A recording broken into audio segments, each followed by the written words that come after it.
Magic Sam's Looking Good.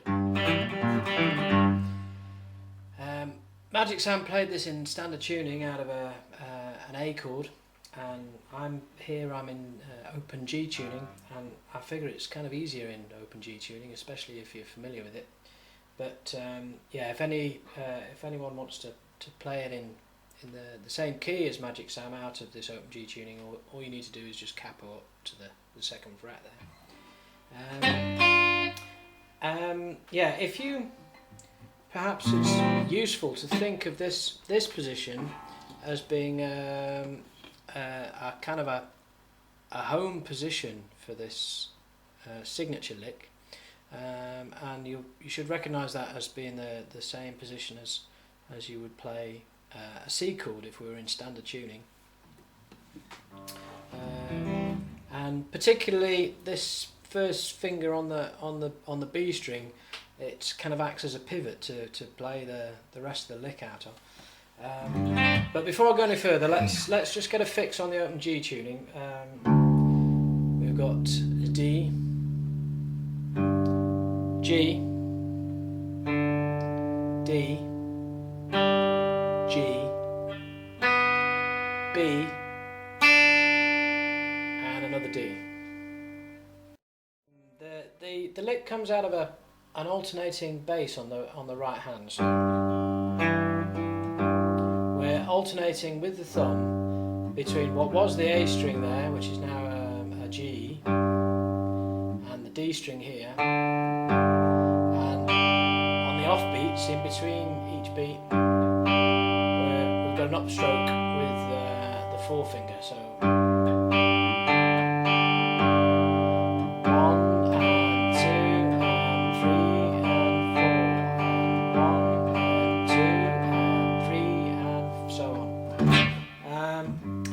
certainly the first bar of the lick is played out of that alternating bass.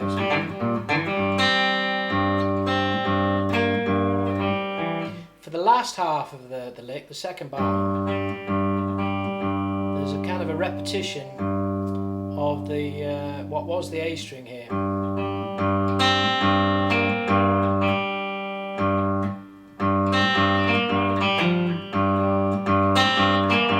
So instead of alternating with the thumb for the bass,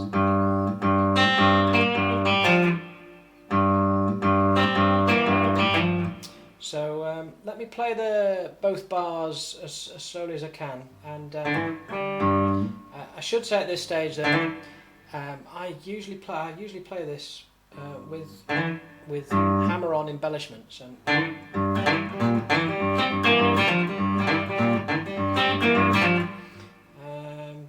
And if you're familiar with Magic Sam studio recordings, you'll recognise them.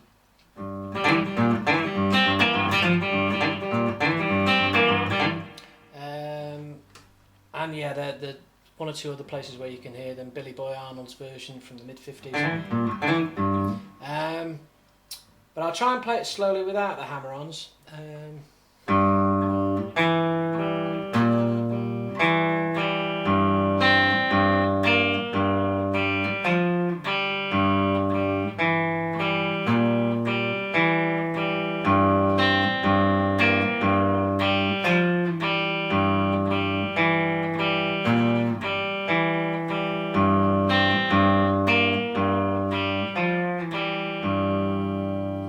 That's the signature lick.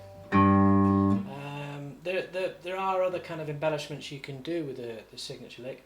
I often throw in another hammer-on, which is the B string there, and I throw the pinky down on that B string, which is held down throughout that signature lick. I tend to hold down the first fret on that B string, even though for the most part it's not being played, but it seems to serve as an anchor.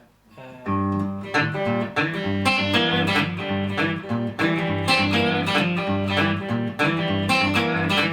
can probably hear that hammer on there. You can also change up the timing slightly, just to kind of change it up a wee bit. So.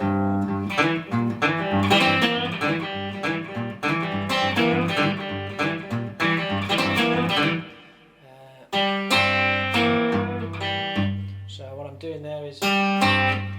putting a kind of an on beat in there. So that when we're playing that B string fretted on the first fret, it's coming on the beat instead of on the off beat.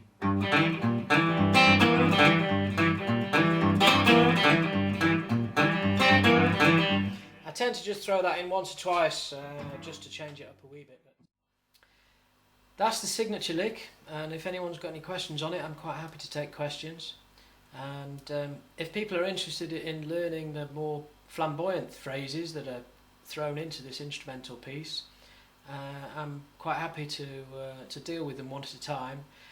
So if enough people show interest in this, if you can vote in favour of looking at this piece in more detail, and when I've received 250 votes, I shall tackle each part of the instrumental one step at a time. Hope this has been helpful. Cheers. Bye bye.